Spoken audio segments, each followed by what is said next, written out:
हाँ, अब थोड़ा सा हल्ला रख लीजिए। अब हम आएंगे देखेंगे आप तो हल्ला नहीं करेंगे please. Today is the lecture 12 of the principle of management. 14 principle याद होगा, जस्ट पूछ लिया हमने।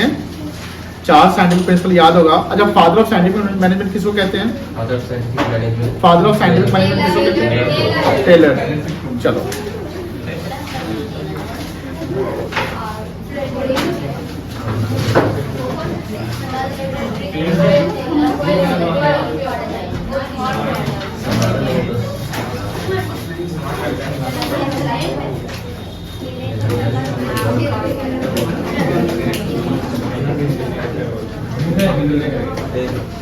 यहाँ ध्यान रखें।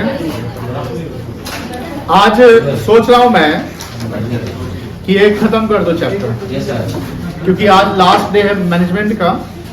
कल आपका हॉलीडे है एंड फ्राइडे को हम लोग इकोनॉमिक्स पे आएंगे। सर 2 दिन कर दीजिए। एक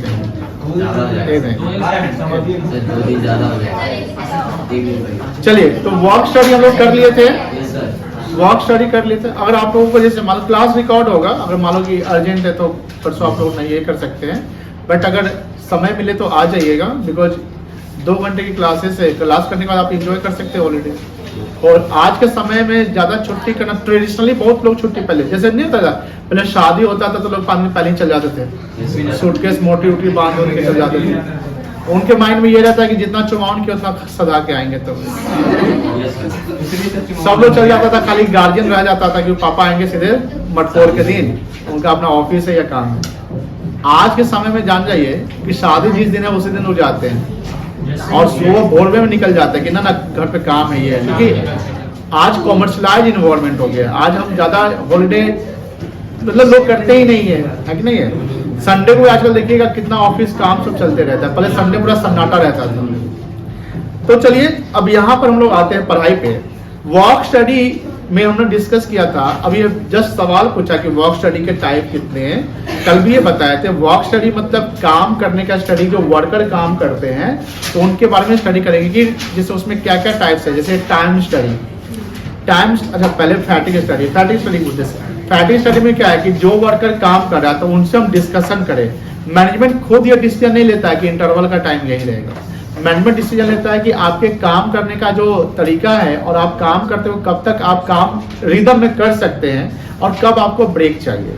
कोई तो होता है जैसे पढ़ने वाले स्टूडेंट भी हर 1 घंटा के बाद 5 मिनट का ब्रेक लेते हैं और पढ़ाई करते हैं। कोई तो होता है जो 3 घंटा लगातार पढ़ता है, उसका आधा घंटा का ब्रेक करते हैं। डिपेंड करता है, क्योंकि सबकी शरीर जो है सेम टाइप का काम नहीं करता है। कोई ज्यादा एक्टिव होता है, कोई ज्यादा आलसी होता है, कोई लेजी होता है, कोई ज्यादा जल्दी थक जाता है। जैसे 2 तल्ला चढ़ के आते होंगे तो कोई थक जाता होगा 2 तल्ला में ही, कोई 5 तल्ला की तरफ चढ़ जाए तो कोई दिक्कत नहीं है। तो वर्कर से हम बात करके मैनेजमेंट क्या डिसाइड करता है कि फैटिग स्टडी, इंटरवल का ड्यूरेशन क्या होगा, इंटरवल का टाइमिंग क्या होगा और दिन भर में हम कितना इंटरवल दे सकते हैं। फिर टाइमिंग ऑफ इंटरवल भी जरूरी होता है कि क्या टाइमिंग, ये वर्ड सब याद रखिएगा फैटिग स्टडी में, ठीक है ना। देन आफ्टर था सेकंड मेथड स्टडी, जो हम मेथड स्टडी जानते हैं बट इसको डिस्कस नहीं किए थे। मेथड स्टडी कहता है कि जो वर्क हो रहा है, जो गुड्स प्रोड्यूस हो रहा है, उसको प्रोड्यूस करने के मेथड्स क्या है। Method in the sense process. जैसे हम बनाते हैं, कोई चीज बनाते हैं, जैसे आप लोग किचन में चाय बनाते होंगे, कॉफी बनाते होंगे, मैगी बनाते होंगे, कोई सब्जी बनाते होंगे, गर्ल्स की बात कर रहे हैं, तो वो अपना मेथड अप्लाई करते होंगे। आप लोग कोई भी काम करते हैं, यानी पढ़ने का भी तो मेथड तरीका होता है। यानी कोई प्रोडक्ट जो रॉ मटेरियल्स, जैसे प्रोडक्ट तो फाइनल गुड्स होता है, जैसे ये क्या है फाइनल गुड्स है। कोई भी कंज्यूमर जो गुड्स यूज कर रहा है क्या है फाइनल गुड्स है। तो फाइनल गुड्स हमें मतलब कि जब उसका ओरिजिनेशन हुआ होगा तो फाइनल गुड्स ही रहा होगा, नहीं ना। ओरिजिनेशन उसका रॉ मटेरियल से होगा। रॉ मटेरियल कभी कभी सेमी फिनिश हो जाएगा, फिर क्या हो जाएगा फिनिश हो जाएगा। तो रॉ मटेरियल्स को कन्वर्ट करके हमको फाइनल गुड्स में लाना है।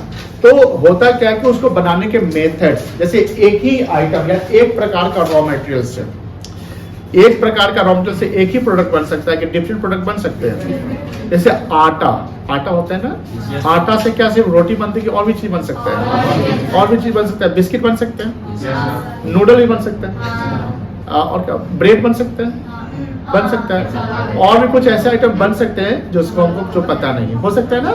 तो उसी प्रकार जैसे आटा या जैसे ये आपका जैसे क्या बोलते हैं धान जानते हैं ना। Yes, sir. अब धान से क्या बन सकता है? और हाँ, धान से आटा, चावल का आटा बनता है ना, इसका आप डोसा खाते हैं, इडली खाते हैं, और क्या चूरा बन सकता है, और क्या पूरी, अच्छा मूढ़ी वो बन सकते हैं, और भी आइटम बन सकते हैं। अब चावल में देखते होंगे वेराइटी चावल होता है ना, कोई मोटा होता है, कोई पतला होता है, कोई लंबा होता है, कोई कुछ होता है वगैरह वगैरह। तो मेथड्स कहता है, मेथड्स इन द सेंस कि एक ही धान है, उससे हम चावल भी बना सकते हैं, उसी से हम चूरा भी बना सकते हैं, और उसी से मूढ़ी भी बना सकते हैं, है कि नहीं है? तो मेथड कोई दिक्कत नहीं है, पढ़िए इसके बारे में। The method study technique of scientific management is conducted. Conducted मतलब क्या होता है? कंडक्ट करना, कोई एक्ट को करना ही कंडक्ट कहलाता है। To find out the one best। अब बताइए, जो भी मेथड हम अप्लाई करें, जैसे मान लो हम रिसर्च एंड डेवलपमेंट किए, R&D समझते हैं ना, तो रिसर्च डेवलपमेंट में हम टेक्निक अप्लाई करते हैं, क्या क्या, यानी कौन सा तरीका सही होगा। हम लोग मान लो कि एक प्रोडक्ट बनाने के 4 तरीका अप्लाई करते हैं, तो 4 तरीकों को तो साथ नहीं लेके चल सकते हैं। उस 4 तरीके में जो सबसे बेस्ट होगा, उस बेस्ट के लिए हमको एफिशिएंसी देखना पड़ेगा, मिनिमम कॉस्ट देखना पड़ेगा, ऑप्टिमम यूटिलाइजेशन रिसोर्सेज देखना पड़ेगा, मैक्सिमम आउटपुट देखना पड़ेगा। अगर ये सब चीज जस्टिफिएबल है, ये फेवरेबल है, तो वो मेथड को हम अप्लाई करेंगे, अदरवाइज नहीं। मान लो मेथड ए चलाते हैं, जिससे हमको 2 घंटा लगता है कोई प्रोडक्ट बनाने में। अब मेथड बी जो हम अप्लाई करते हैं, उसी प्रोडक्ट बनाने में हमको 1 घंटा 40 मिनट लगता है। तो ऑब्वियस बात है कि हम 1 घंटा 40 मिनट बाद मेथड अप्लाई कर सकते हैं। तो ये सब चीजें हैं कि मेथड में हमें डिफरेंट मेथड में हमको बेस्ट मेथड सेलेक्ट करना है। क्या सेलेक्ट करना है? Best method. और way of performing the job which की प्रोडक्शन कॉस्ट मिनिमम। हमने जस्ट बताया कि हम वैसा मेथड अप्लाई करेंगे जहां पर हमारा कॉस्ट क्या हो, मिनिमम। क्योंकि देखो, हर बिजनेसमैन का एक मेन इंटेंशन होता है कि भैया मिनिमम कॉस्ट पे चलना है। लेकिन ये ध्यान रखिएगा, मिनिमम कॉस्ट के साथ साथ हमें प्रोडक्ट के क्वालिटी पे कॉम्प्रोमाइज नहीं करना है। कॉम्प्रोमाइज का मतलब जैसे मान लो कि सब्जी खरीदने गया, अब रात के 8-9 बजे जाइए, यहाँ पर सब्जी मंडी, यहाँ से आपको 500 कदम दूरी पे आपको सब्जी मंडी मिलेगा। रात के 8-9 बजे जाइएगा तो आपको सब्जी जो अभी जो रेट चल रहा होगा, या 4 बजे जो बिकता है शाम में, वो रेट सीधे आधा पे भी मिल सकता है। Am I right? तो सब्जी में भी देखिएगा कि सब्जी पेरिशेबल होता है। क्या होता है? पेरिशेबल का मतलब होता है कि सब्जी आप 2 महीने के लिए एक बार खरीद कर रख सकते हैं क्या? नहीं खरीद सकते। आज और कल परसों के लिए खरीद सकते हैं, 2-3 दिन के लिए खरीद सकते हैं। फ्रीज है तो अब गर्मी का समय है और मान लीजिए फ्रीज नहीं है तो एक में सब्जी खराब हो जाएगी ना। अब मान लो कि हमको मिनिमम कॉस्ट पे चलना है, तो बी ग्रेड का सब्जी खरीद के जाते हैं। जैसे परवल खरीदेंगे, परवल जानते हैं, तो परवल, तो एक परवल जो 2-3-4 दिन पुराना होता है तो पीला टाइप का हो जाता है ना, और मान लो पक जाता है। मान लो कि हम वही परवल करें, वो परवल 10 रुपए बिक रहा है। वो परवल कैसे बिक रहा है? एकदम जो सुबह ताजा परवल आया, छोटा ताजा जो अच्छा परवल होता है ना, वो परवल मान लो 40 रुपए बिक रहा है। और हमको अपने घर या आपके घर में सब्जी बनानी है, और आपको मम्मी दी कि जाओ सब्जी परवल लेके आओ। क्या लेके आओ? परवल। तो मिनिमम, मम्मी बोली कि मिनिमम कॉस्ट भी देख लेना। तो मिनिमम कॉस्ट का मतलब ये बोले कि क्वालिटी के साथ कॉम्प्रोमाइज। बताइए 10 वाला परवल लेके चले जाएंगे कि एक वो 40 वाला परवल लेगा? तो ये ध्यान रखना है कि अगर जैसे किसी को बोले कि भाई कम से कम पैसा लगना चाहिए, इट डज नॉट मीन कि खराब सामान खरीद कर ले आओ। हम अगर कोई प्रोडक्ट बना रहे हैं, जैसे कोई प्रोडक्ट बना रहे हैं, तो कंपनी हमेशा प्रोडक्ट का क्वालिटी मेंटेन करेगी ना।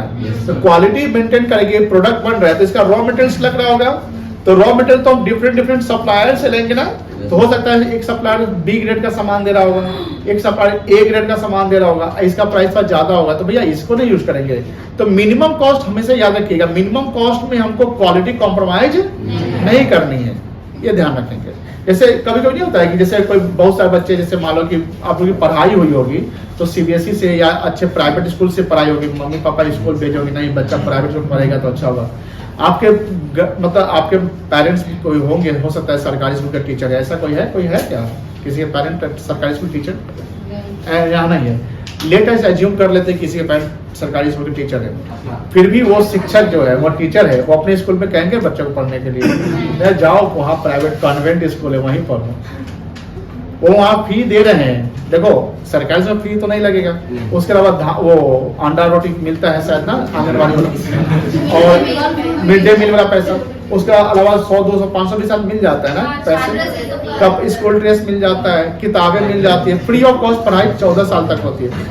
पता ही है, फिर भी जो फैमिली सक्षम है, जो फैमिली सक्षम है, असक्षम है, जो फैमिली सक्षम है कि हम अपने बच्चे को 500-1000 रुपए के महीने पे हम पढ़वा सकते हैं, तो 500-1000 की 2000 किताब खरीद सकते हैं, 2000 का यूनिफॉर्म खरीद सकते हैं, तो वो प्राइवेट में ही भेजते हैं। तो मिनिमम कॉस्ट का मतलब ये नहीं हुआ कि भाई वही भेज देते हैं, वहां पर पैसा नहीं लगेगा। हाँ, जैसे दिल्ली की सरकारी स्कूल है, तो दिल्ली के जो गवर्नमेंट स्कूल है वहाँ पढ़ाई अच्छी होती है। बिहार में भी थोड़ा इम्प्रूवमेंट हुआ है, जब से जो ये शिक्षा मंत्री आए, बिहार में इम्प्रूवमेंट हुआ है, तो इम्प्रूवमेंट थोड़ा थोड़ा धीरे धीरे हो रहा है। फिर भी हम कह सकते हैं कि बिहार में सारी सरकारी स्कूलें उतनी अच्छी से अभी वर्क नहीं कर रही है ना, बात समझते हैं ना। लेकिन मान लो कि कहीं किसी जगह पे सरकारी स्कूल बहुत अच्छा सर्विस दे रहा है, बहुत अच्छा पढ़ाई होता है, तो उसमें भेजने में क्या दिक्कत है। तो जहां हमको सस्ता में अच्छा सामान मिल रहा है वहां ले सकते हैं, नहीं ले सकते हैं, ले सकते हैं। यानी ये नहीं कि हमेशा महंगा सामान ही का अच्छा होता है, कभी कभी सस्ता सामान भी क्या होता है, अच्छा होता है। चलिए, we are performing job which keeps the production cost minimum and makes the maximum use of resource, यानी optimum use करना है। यानी मतलब कि हमारा रिसोर्स क्या होगा, वर्कर हमारा रिसोर्स है कि नहीं है, टाइम है कि नहीं है, मशीन है कि नहीं है, मनी है कि नहीं है, सब कुछ है, मार्केट भी रिसोर्स है। तो ये सब हमारा रिसोर्स है, उसको हमको सही से यूज करना पड़ेगा। Taylor suggested that method of production should not be decided by rule of thumb. जैसे याद होगा प्रिंसिपल में रूल ऑफ थंब नहीं होना चाहिए, क्या होना चाहिए, साइंस होना चाहिए, साइंटिफिक टेक्निक होना चाहिए। आप अच्छा काम कर रहे हैं, आपसे हमारा हर मतलब कि अच्छा ये फ्रेंडली बिहेवियर है, आप हमारे पड़ोसी है तो हम आपको छोड़ दिए काम, तो ऐसे थोड़ी चलेगा। हम साइंटिफिक मेथड से चेक करेंगे कि हाँ सही तरीके से काम हो रहा है कि नहीं। Method, but all the method must be tried in the organisation and one which brings the maximum benefit with the minimum cost must be selected। तो साइंस में यही है कि जैसे साइंस सब साइंटिफिक जो साइंटिस्ट होते हैं वो डिफरेंट फॉर्मूलाज अप्लाई करते हैं, जो बेस्ट फॉर्मूला होता है उसको क्या कर लेते हैं, ऑप्ट कर लेते हैं। To determine the best way there are certain parameter. Parameter क्या होता है, पैरामीटर होता है तो इस चीज को मेजर करने के साइंटिफिक टेक्निक टूल्स को पैरामीटर कहते हैं। यानी जो बेस है, जो हमारा जैसे मान लो कि हमने एक स्टैंडर्ड डिसाइड कर लिया कि ये हमारा पैरामीटर है, इस पे सब कुछ आ रहा है, तो इधर अडॉप्ट कर लेते हैं, पैरामीटर हुआ। Right from the procurement of, procurement मतलब होता है किसी चीज को उठाना, लेना, प्रोक्योर करना, ओरिजिनेट लेना। रॉ मटेरियल्स, रॉ मटेरियल कच्चा सामान होता है। रॉ मटेरियल हमेशा कौन यूज करता है, producer. Consumer raw material use करता है। दूध रॉ मटेरियल हो सकता है, किसके लिए, प्रोड्यूसर के लिए। अब दूध क्या फाइनल गुड्स हो सकता है, किसके लिए, कंज्यूमर के लिए। ठीक है, till the final product is delivered. Taylor develop the concept of assembly line of using method study. The objective of method study to minimise the cost of production and maximise the quality. Quality जितना अच्छा रखेंगे उसका price आप थोड़ा ज्यादा charge करेंगे तो customer satisfy हो सकता है। कस्टमर अगर 1 रुपया भी कहीं पेमेंट कर रहा है, चाहे वो गुड्स पे या सर्विस पे, उसको उसका यूटिलिटी मिलना चाहिए। क्या मिलना चाहिए, utility in the sense satisfaction. जैसे 1 रुपए का टॉफी को आता होगा, कच्चा मैंगो, एल्पेनलिबे भी आता है।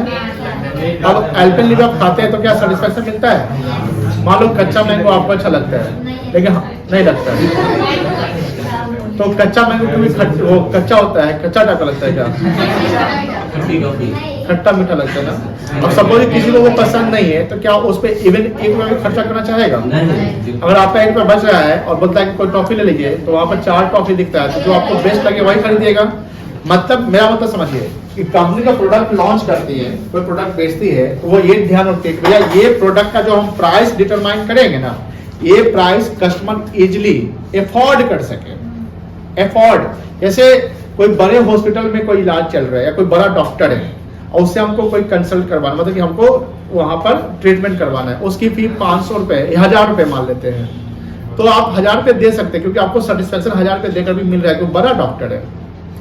लेकिन मोहल्ले में कोई है ऐसे जो आते हैं घर पे इंजेक्शन दे सकते हैं 100, उनका चार्ज 200 रुपया है, ऐसा होता है ना, गाँव में रहता है ऐसा, 200 रुपया चार्ज है।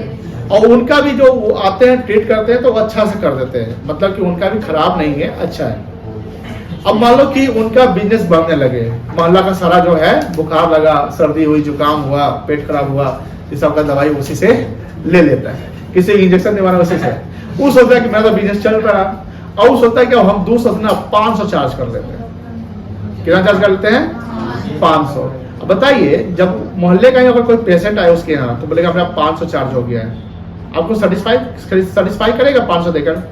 आपको तो वही यूटिलिटी होता है। इवन तो आप 1000 वहां दे रहे तो आपको सेटिस्फेक्शन मिल रहा है, लेकिन 500 उसको देने में आपको सेटिस्फेक्शन नहीं मिल रहा है। तो कंपनी हमेशा या प्रोड्यूसर हमेशा ये सोचता है कि जो प्रोडक्ट हम लॉन्च कर रहे हैं वो कस्टमर क्या करे, हैप्पीली खरीद सके। कस्टमर सेटिस्फैक्शन एंड फोर्ड, जैसे फोर्ड मोटर, फोर्ड कंपनी ने Ford motor use this concept very successfully. सबसे मजबूत कार जो होता है फोर्ड का ही होता है, जनरली सुनते हैं। नहीं, वर्ल्ड लेवल पे फोर्ड का कार बड़ा स्ट्रॉन्ग आता है, Ford.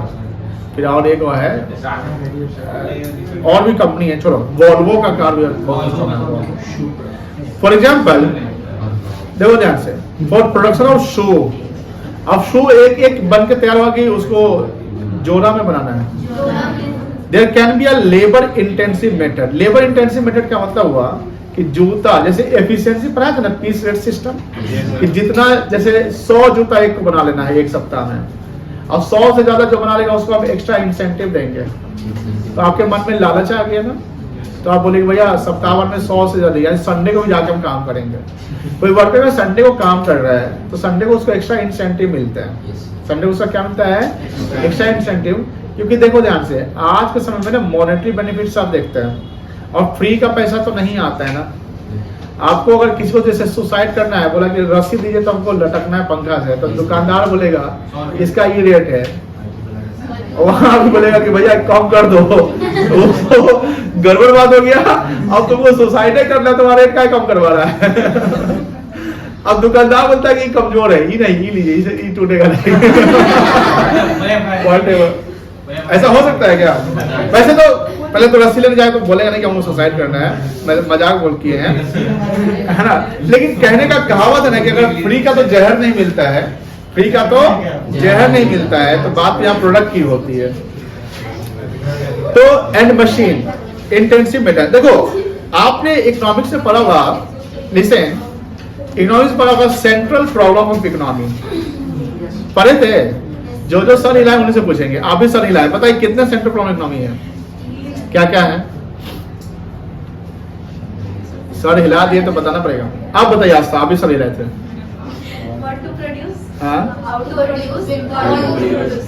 Very good. How to produce में कितने टेक्निक थे? हाउ टू प्रोड्यूस में कितने, आप बताइए सैयद, हाउ टू प्रोड्यूस में कितने? क्या बताना? नींद में हो?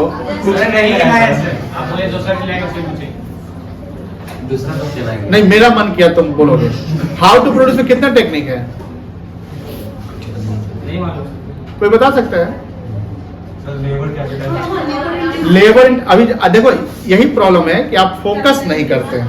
यहाँ भी यही बात है, लेबर इंटेंसिव मेथड और मशीन इंटेंसिव, जिसको कैपिटल इंटेंसिव टेक्निक बोलते हैं। आपके सामने आंसर है, तो अब सामने आंसर पड़ा हुआ कोई भी जवाब नहीं देते हैं। हाउ टू प्रोड्यूस का मतलब यही हुआ। देखो labour intensive technique generally small organisation में लगता है, जहां फंड की कमी होती है, तो वहां पर हम लेबर इंटेंसिव, क्योंकि डेली वेजेस पे पेमेंट कर देंगे। क्योंकि जब हम मशीन लगाते हैं तो मशीन ह्यूज कैपिटल मांगता है ना। मशीन जैसे मान लो कि हमको एक बड़ा स्क्रीन बोर्ड लगाना है 75 इंच का, फीट नहीं इंच का, अब उसका वैल्यू है 3 लाख रुपए। अब भाई 3 लाख रुपया है, छोड़ो, अभी जस्ट शुरुआत के कोचिंग 3000 में मिल जाता है, यही खरीद ले जाते हैं। अब 3000 में ये आया, 20 रुपया में, 20 नहीं 30 रुपये मार्केट खरीद लिए, 20 रुपये का इंक खरीद लिए, पढ़ा रहे हैं, काम चल रहा है ना, काम चल रहा है। तो यहाँ लेबर इंटेंसिव टेक्निक हो गया। क्यों? हर बार लिखना पड़ेगा, मिटाना पड़ेगा। अब नए कोई बैच बन रहे हैं तो उनको कोई थ्योरी नोट्स देना है, तो फिर लिखो, फिर मिटाओ। तो बच्चा बता रुकिए सब फोटो खींचने दीजिए, खींच लिया फोटो, हो गया। अभी जैसे यहाँ पर एक कैपिटल इंटेंसिव टेक्निक है, कह सकते ना। कैपिटल इंटेंसिव मतलब कि जैसे आप क्लब सेट कर गए मास्क मैन, अब क्लब सेट कर गया उसको गूगल क्लासरूम पे उसको पीडीएफ फाइल मिल गई। तो देखो ध्यान से, जहां कैपिटल इंटेंसिव टेक्निक लगाते हैं वहां क्वालिटी ऑफ प्रोडक्ट थोड़ा सा अच्छा होता है, साइज सेज सेम आता है, पर उसके लिए इन्वेस्टमेंट ह्यूज चाहिए। तो हमें ये देखना है एज ए प्रोड्यूसर कि हमें कौन सा मेथड अप्लाई करना सही रहेगा। और अगर हाँ ये भी ध्यान रखना है कि मशीन मेथड और लेबर मेथड दोनों को मर्ज नहीं कर सकते, आपको सेपरेटली काम करना पड़ेगा। यानी जो मैनुअल वर्क हो रहा है उसका प्रोडक्ट आप अलग रखिए और जो मशीन से बन रहा है उसका प्रोडक्ट अलग है, क्योंकि दोनों के प्रोडक्ट के शेप साइज सब सेम नहीं होंगे। आप हाथ से जो कॉपी में लिखते हैं और एक दिन मन किया कि इसी जो हम लिखे उसको कंप्यूटर पर टाइप करते हैं, मतलब सेम आएगा? एकदम नहीं आएगा। चलिए, to find out which is the best management must evaluate. Evaluate मतलब क्या होता है? इवेल्युएट मतलब इवेल्युएशन करना, ऑब्जर्व करना, एनालिसिस करना, उसका कैलकुलेशन करना, है ना। Evaluate the cost of production with both the methods and compare.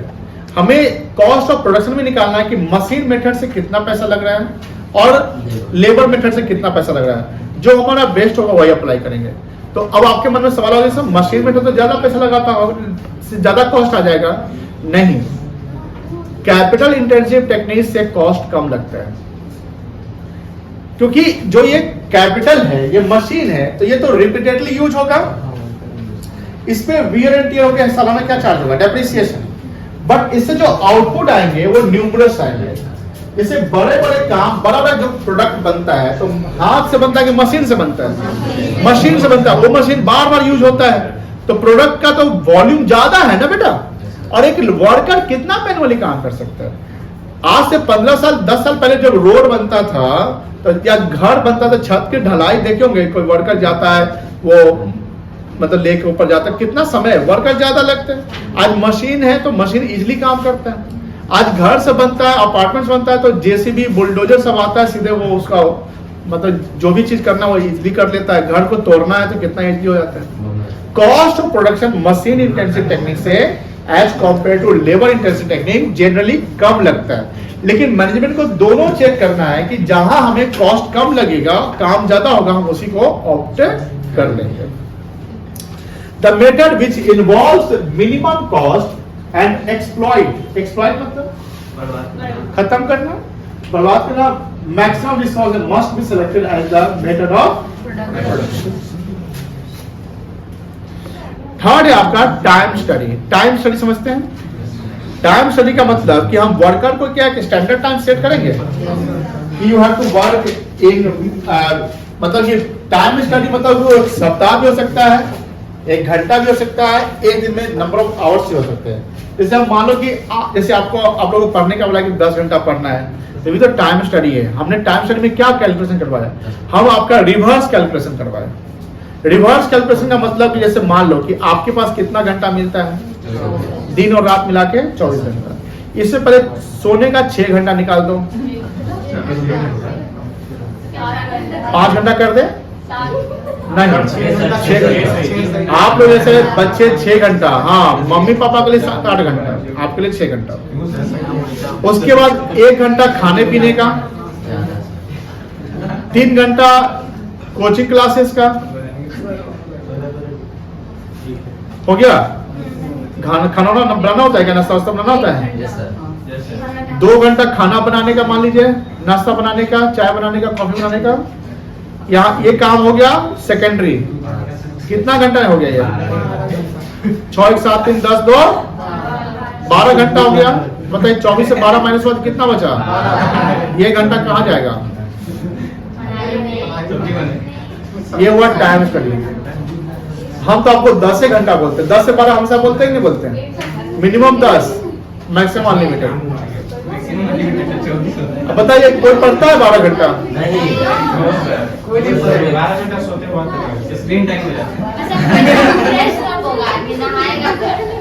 वो 1 घंटा में यहाँ डाल दिए ना। दिन में कितना बनाइएगा? 1 घंटा खाइएगा। सब्जी टाइम खाएगा, कितना हो गया? अच्छा, 2 घंटा हो जाता है। 10 मिनट खाने में कितना मिनट होता है? 10 मिनट।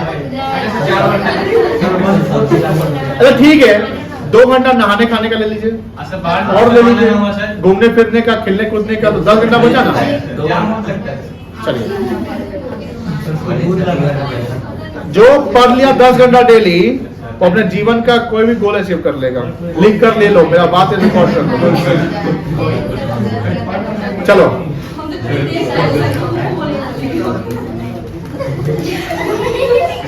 यहाँ पर लिखते हैं, The technique of time study is conducted to determine or the objective of time study are the standard time. Standard time मतलब जो टाइम हमने प्रिस्क्राइब कर दिया है।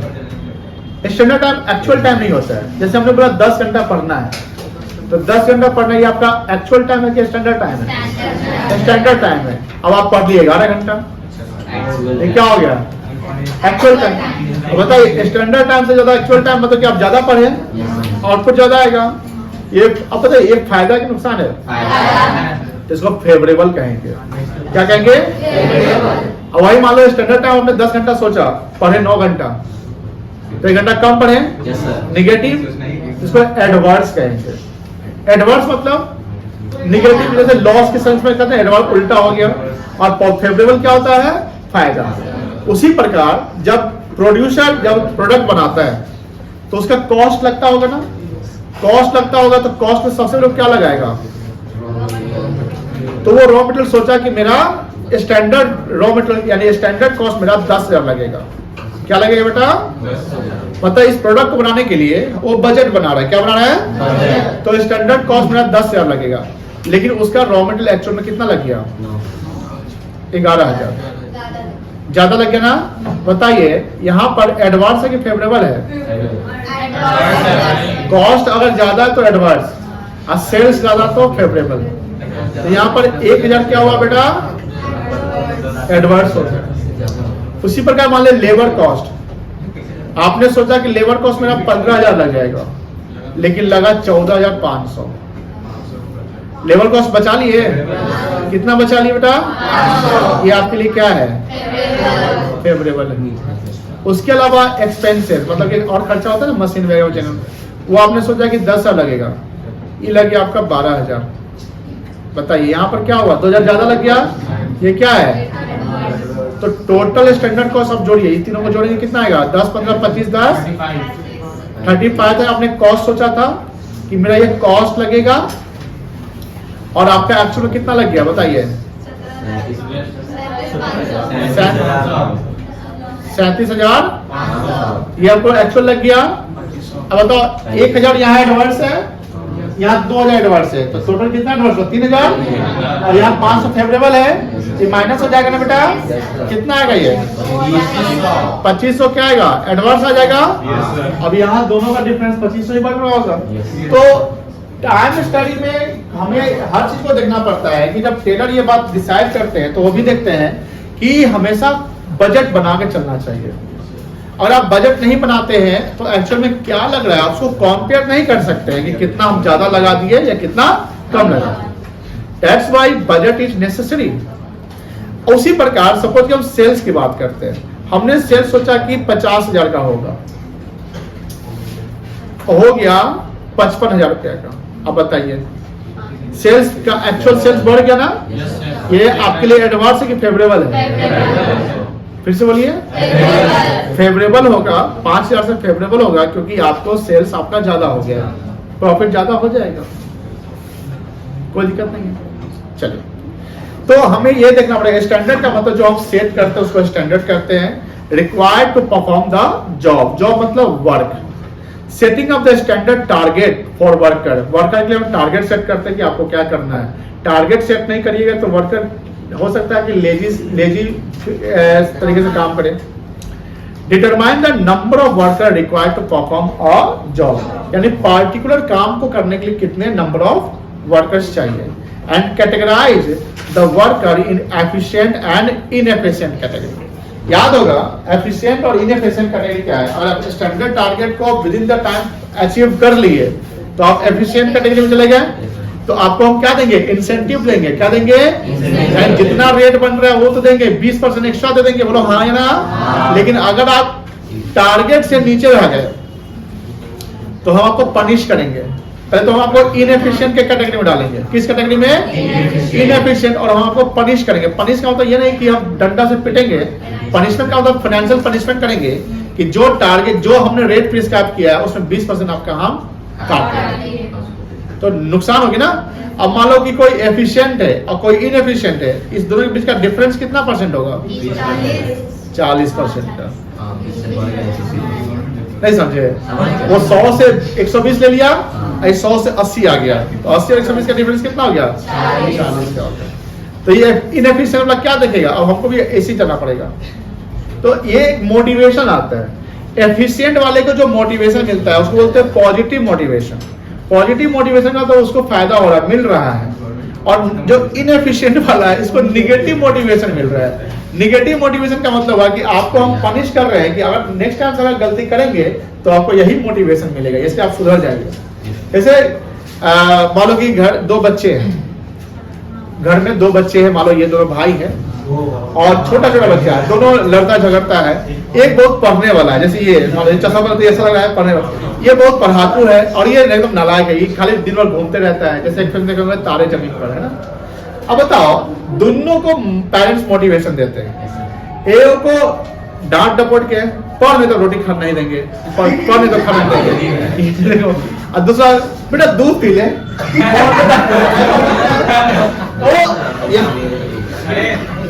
यहाँ पर क्या है, मोटिवेशन दोनों को मिल रहा है। एक को पॉजिटिव मोटिवेशन और एक को, जैसे वर्कर है, एक को आप प्रमोट कर दिए, मोटिवेशन मिला ना।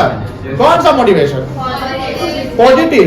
एक को उसके पोस्ट से कम नीचे कर दिए, बड़ा काम ही नहीं करता है, निगेटिव मोटिवेशन।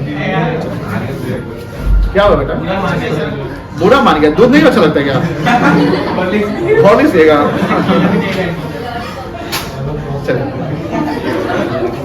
आगे देखो, Taylor suggested that the time required, ध्यान सुनिएगा, the time required to perform the job should not be decided by the intuition, will and wish of manager। मतलब कि हम चाहते हैं कि इतना जल्दी हो जाए, ऐसे तो नहीं होता है। प्रैक्टिकली अप्लाई करना पड़ेगा। प्रैक्टिकली इन द सेंस कि हाँ, हमने मेथड अप्लाई किया, ये प्रूव हो गया, हाँ इतना काम हो सकता है, तो अब यही हम स्टैंडर्ड टाइम सेट कर देंगे। गेट सब खुला हुआ है, देखिए तो बंद कर दीजिए। आर्यन, अयान, कोई दिक्कत नहीं है, चलिए।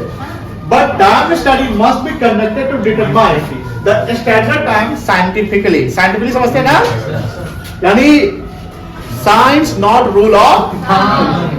To conduct time study, Taylor suggested to observe an average worker। Average worker समझते हैं, जैसे एक मान लो कि 12 बनाता है, एक 10 बनाता है, तो हम स्टैंडर्ड एक 12 बनाता है, एक 10 बनाता है, तो हम स्टैंडर्ड 12 रखे कि 10 रखे, ना 12 रखेंगे ना 10 रखेंगे, हम एवरेज कर लेते हैं, 11 रख लेते हैं। 12 रख लेंगे तो 10 वाला को नुकसान होगा भाई, हम 12 नहीं अचीव कर पाएंगे। 10 वाला बोलेगा भाई 11 कर लो, कोशिश करेंगे ना। तो स्टैंडर्ड हम, हाँ बोलिए, कौन ब्लड आ रहा है, हाँ वीडियो में लड़ रहे हैं सर, आप लड़ा रहे थे सर, काफी जो बोल जाता है। देखो एवरेज समझ बेटा, एवरेज मतलब क्या, एवरेज समझ गए, कहाँ करते हैं हम लोग, यही तो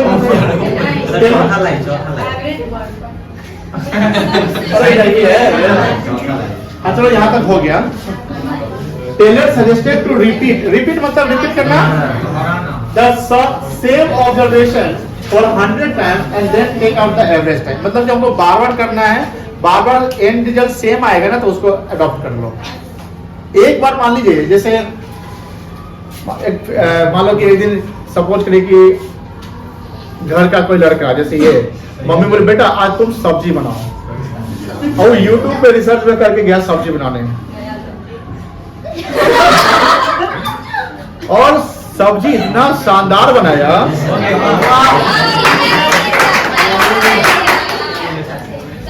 सब्जी इतना शानदार बनाया कि मत पूछिए, ऐसा हो सकता है ना, हो सकता है।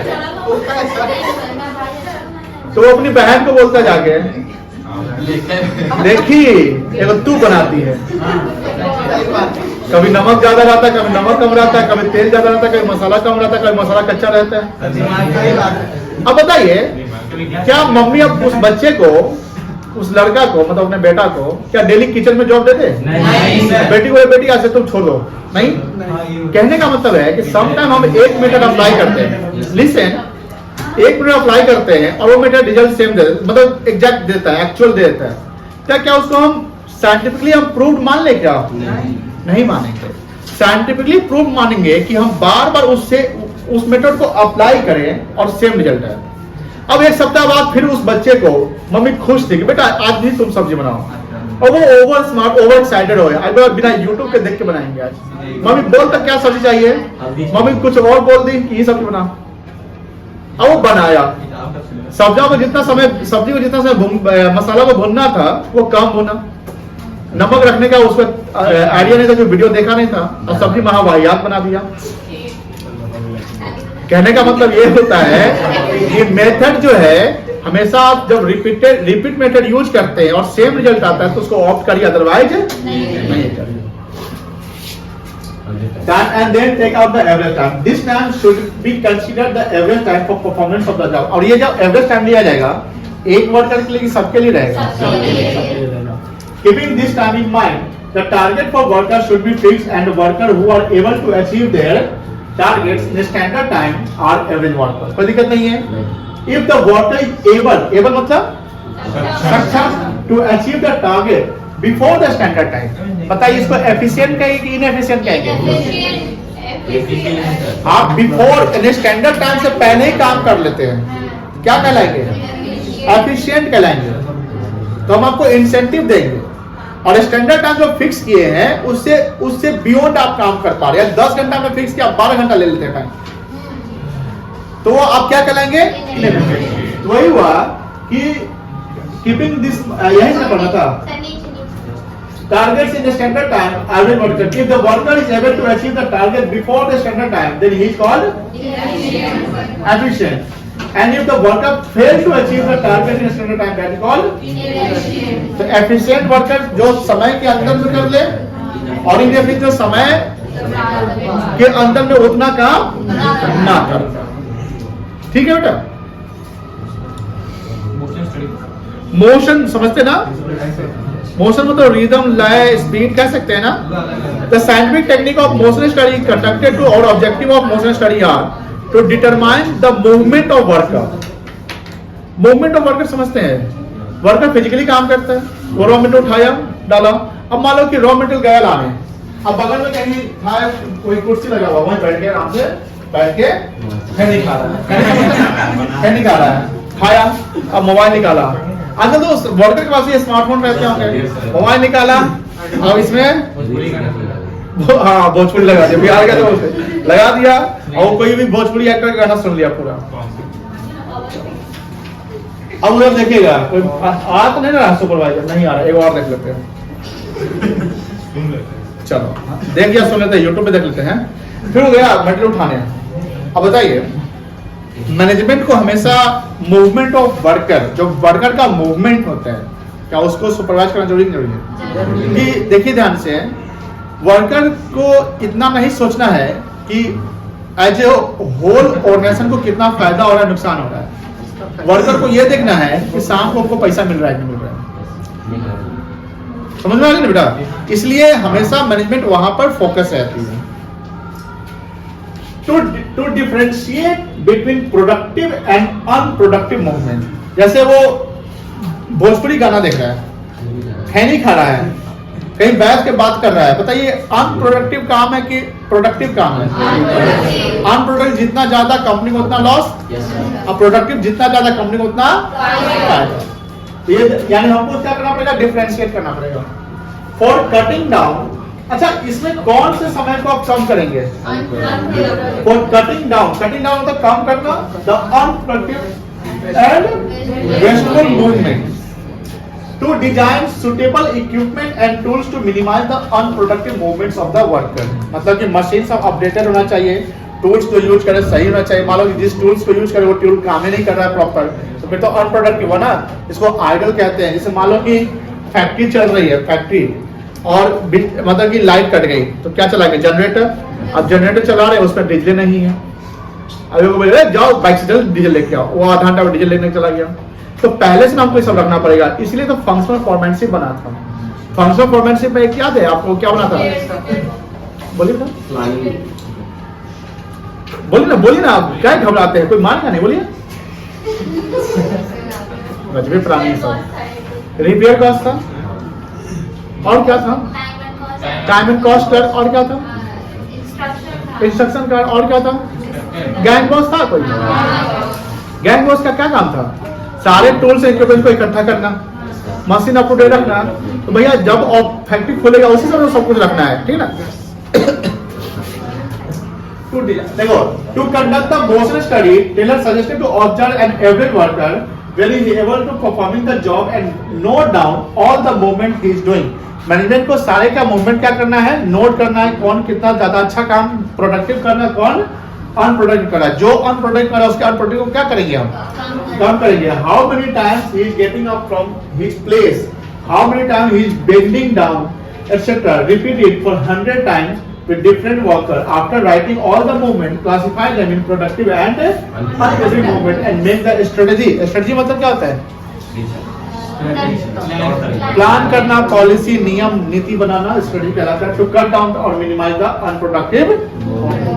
Taylor and his associate Frank Gilbreth will able to reduce the motion in brick layering from 18 to just 5।